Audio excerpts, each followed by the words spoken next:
मुझा फेसबुक जा प्यारा दोस्तों तव्हां मोहतबाना गुज़ारिश है तो इहो हिकिड़ो कोरोना वायरस ते बहरहाल उनजो इलाज हिते मिली वेंदो। साइंस जिते तरक़ी करे पई ॾींहों ॾींहुं, पर इहो जेको असां वटि कोरोना वायरस आहे इहो इन सभु सॼी तबाही जो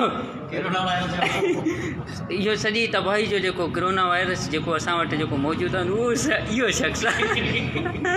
हिन शख़्स खे तव्हां ॾिसी वठो, हिन माण्हू खे न तव्हां जीअरे दावत ॾिजो न मुंहुं दावत ॾिजो। इहो एॾी मासूमियत में अहिड़ो अटैक करे थो त ॻाल्हि छॾे ॾियो। बाक़ी जेके असांजा महबूब वेठल हिननि खे बि तव्हां ॾिसी वठो। लाइव आहियां। इहो असांजो अली राजड़ साहिबु, इहो प्यारो पीरी धरमदास साहिबु, ऐं असांजो हिकिड़ो ॿियो बि जानू आहे उहो ई वेठो जी ते साईं। कराची खां पंधु करी आयल असांजो महबूब दोस्त मुकेश कुमार साहिबु।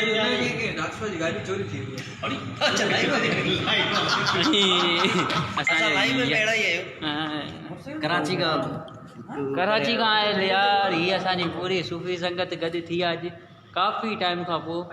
कुझु मसरूफ़ियात घणियूं ई आहिनि ज़िंदगी जी। कैमरा केॾा घुमा हिन दाइण खां बचिजो, हिनखे दाइर न ॾिजो दाइण खे।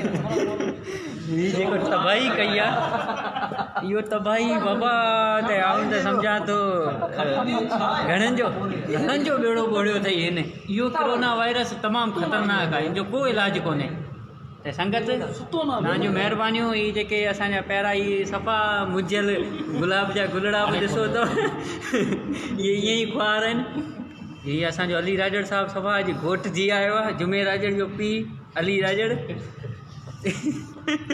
चङो संगत जीअ देश, महिरबानियूं।